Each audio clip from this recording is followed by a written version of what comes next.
Hello, and welcome to the very first video of The Writing Stickman. I am the Writing Stickman, also known as the author Richard Massey of the Mushroom Knight series. Allow me to, for far too long, promote my book. Bloop.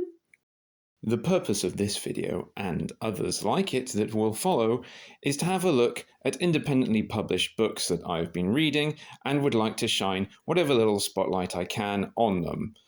So, may I present The Black Sea Gods, the first part of the Chronicles of Fuxi by Brian L. Braden. I hope I got your name right.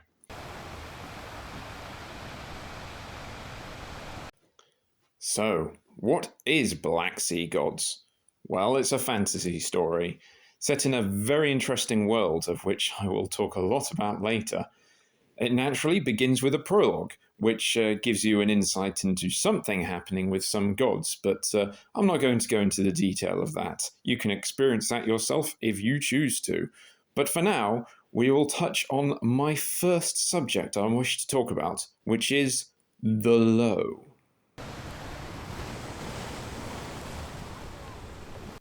Why do I find this book compelling? Well, it is because of the low. And what is the low? Or more accurately, who are the low? They are the people group that the majority of the protagonists come from, and through whose eyes you will see this world, and the world building is given its richness. I cannot stress enough how much I love seeing all the things that happen from the perspective of these people. And why is it interesting? Well, it's because they aren't from some established kingdom with knights and all that. No, they're a very simple folk who live on the sea near the coastline on stilted houses. They rely almost entirely on fishing, though they may occasionally hunt a little bit on land, but they don't like being on land. They're at home at sea, on boats, in their houses. Added to that, they have very little experience of anything from outside their world, and it's a very small part of the world. They have no frame of reference for anything else, which leads to a very interesting viewpoint for when the main characters have to go outside of that world and experience these things for the first time. For example, there is a point when another character, not of the low, is telling them about where she came from and something else that happens to be there. It's a mountain, but the low have never seen a mountain. The only thing they've seen up until that point will be a bit of a hill. As I said before, they barely see the ground. So how does this character actually communicate what a mountain is?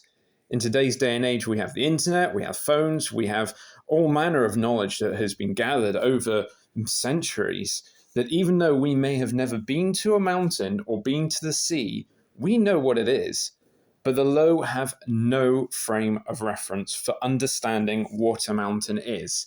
This leads to very interesting discussions and dialogue as people try to put into words what they are. And add to that any fantastical elements, and you can see how it gives the world building a severe amount of richness to it.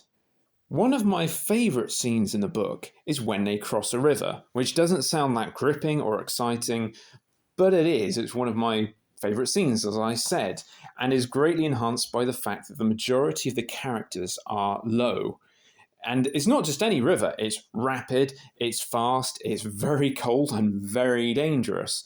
Now, the low people are, of course, natural swimmers. They live on the sea, they have to learn to swim. In fact, someone even references that low children learn to swim before they walk, because they have to. And yet this river is so dangerous that even they must take care. But also from their viewpoint, it is much more of a spiritual battle, which makes it a fascinating read and greatly enhances both the character of the people and the individual characters, but also the world building, and lets you really get into their world. The Low are a very well realized people who greatly enrich the storyline and the world building.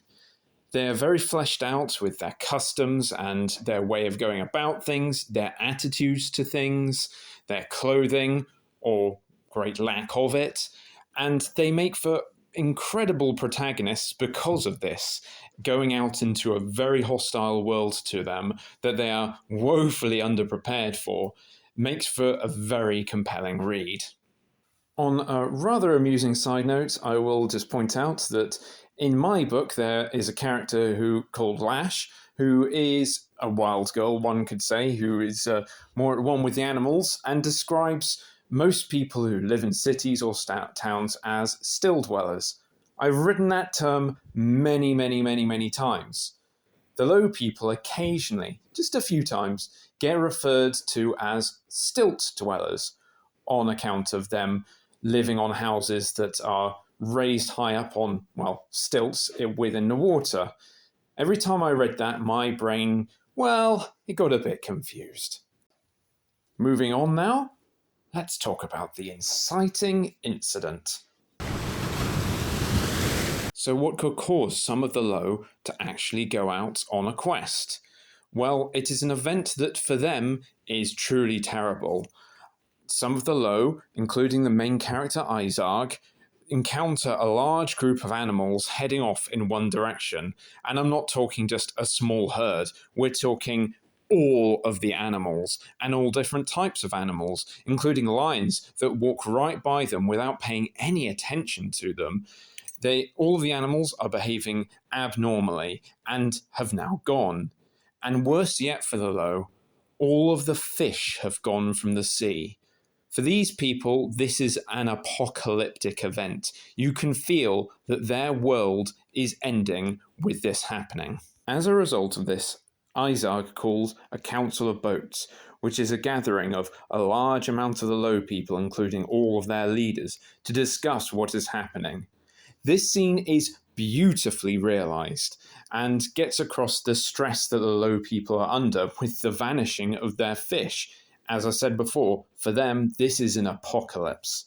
Ultimately, it is decided that Izarg will lead out a group on a quest to find out what is happening and to speak to a certain group of people that they believe will have the answers. It is following this group of people, led by Izarg, that will form the bulk of the story.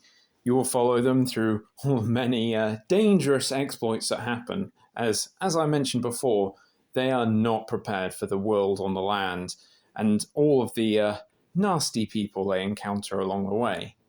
However, the series is called The Chronicles of Fuxi. So who is Fuxi? Fuxi is another character who appears in the book in a few chapters. He's not of the low and in some ways is detached from the low plotline. However, he does have a presence throughout the entire book, as every single chapter begins with an excerpt from his chronicle, which usually has some form of world building that's related to what is going on, and gives a bit more insight into what is happening in the world. It's quite interesting, and I'm intrigued to see how this develops throughout the rest of the series. Now, while I've been praising this book, I of course have to bring in some criticisms. There's always criticisms. Heck, I'm sure if someone read my book, they'd have some criticisms. So let's get through them. Now, the first is Izarg's second. Now, in the tradition of the low people, he has to have a second for going on this journey. And if anything happens to him, the second takes over. Now, you'd think that the second would be a very reliable individual. You could pick the old friend of his, or a reliable other sort of elder of a village who is going to join him. But no, instead, it is selected the young, unexperienced elder who has a wife dripping poison in his ear. What irks me is not so much that he was selected, as we don't see why he is selected. It's just said that, well, he's the second now. There's no reason for why Izarg would pick this obviously unsuitable candidate when there are others much more suitable. If they just had a scene showing how it's happened, then it wouldn't bother me so much. Now for probably my biggest criticism of the book, and also quite a sensitive subject matter. There is a moment of, to use YouTube vernacular, SA within the book.